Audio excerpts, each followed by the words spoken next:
Just about everyone knows about the Salem witch trials, which took place in the 1690s and have since become the stuff of infamy and legend.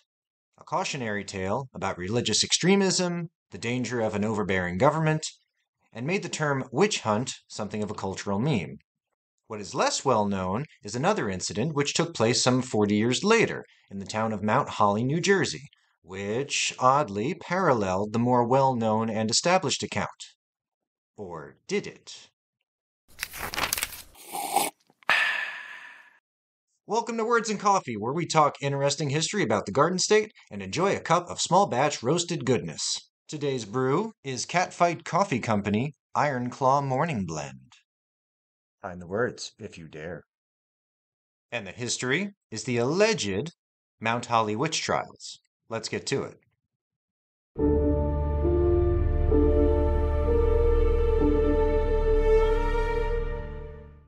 Burlington, October 12th, 1730. A mob of 300 gathered in the town square to observe the proceedings. A man and woman stood accused. Their crimes? They were to answer for allegedly causing their Christian neighbor's sheep to dance in an uncommon manner, and for compelling hogs to sing. Okay, seriously now. To prove their consorting with the devil, the pair were forced to undergo trials. And because this is a scientific age, two other members of the community volunteered to act as the control group. This other man and woman would undergo the same trials in order to prove the validity of such. Okay, so stay with me on this. First, the accused were weighted against a Bible. The scales had been placed on gallows, which had already been built for this specific trial. Just in case.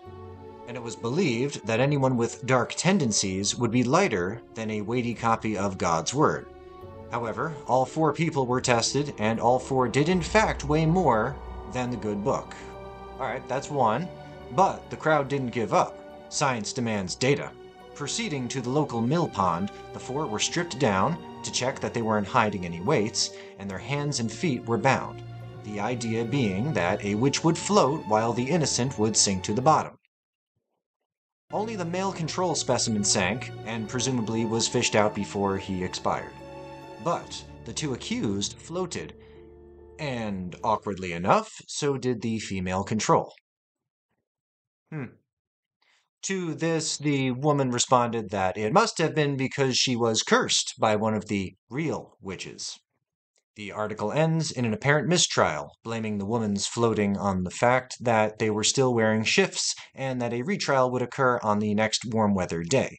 No final verdict was apparently reached. And that's it. That's the story of the Mount Holly witch trials. Except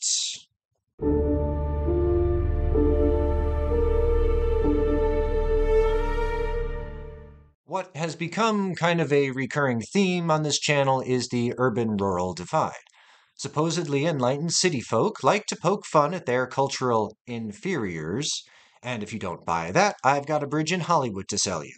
This story stinks for a number of reasons, which I will get to in due order. Beginning with the primary and only source, a single article in the Pennsylvania Gazette, written in October 1730, which provides no conclusion or final outcome. Odd to say the least.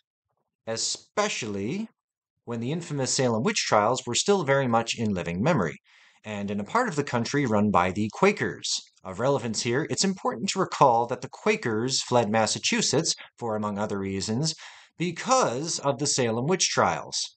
I know everyone loves the sequel, but this would be like Steven Spielberg doing a flattering biopic of the mustached Austrian painter. As for the Pennsylvania Gazette, at the time it was owned by one Benjamin Franklin, who would use the paper's resources in his feud against Titan Leeds a few years later in 1733.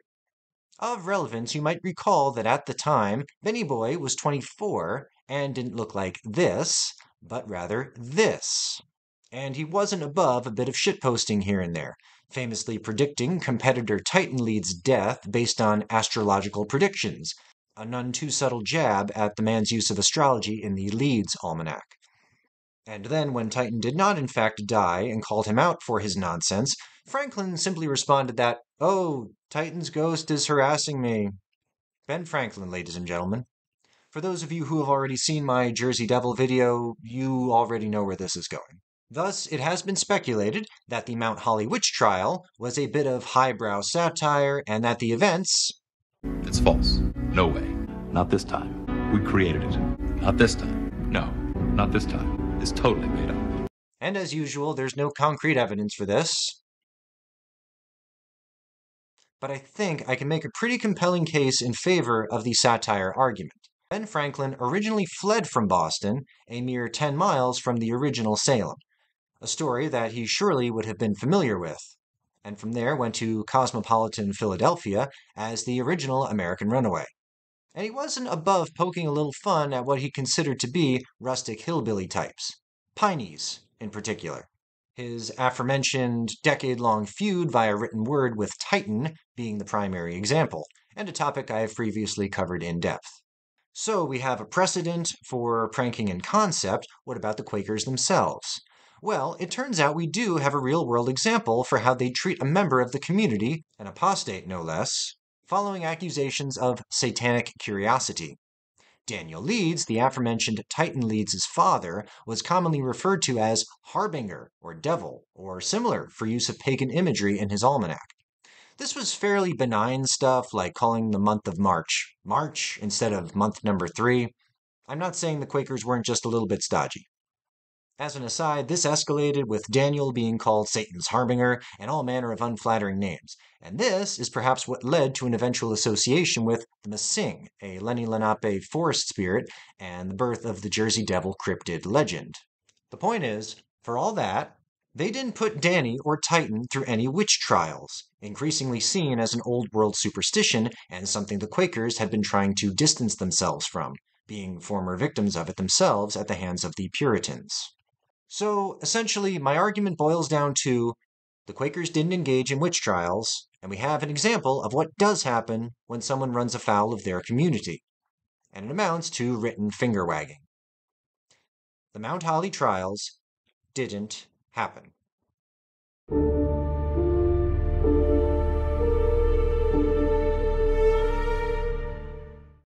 I'll go a step further.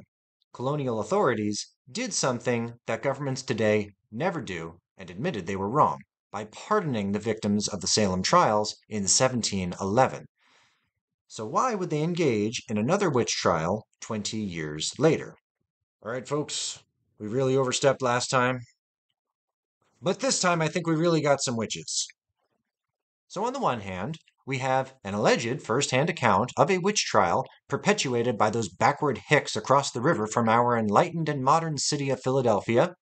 And on the other hand, we have a known prankster who owned his own newspaper, who had an axe to grind with those he deemed to be his rustic inferiors, and is the only source of the incident in question.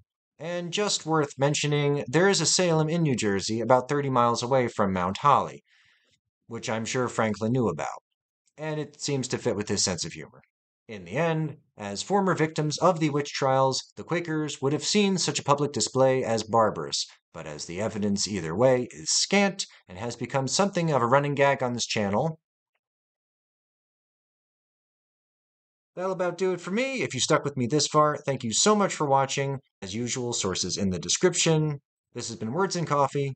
Until next time.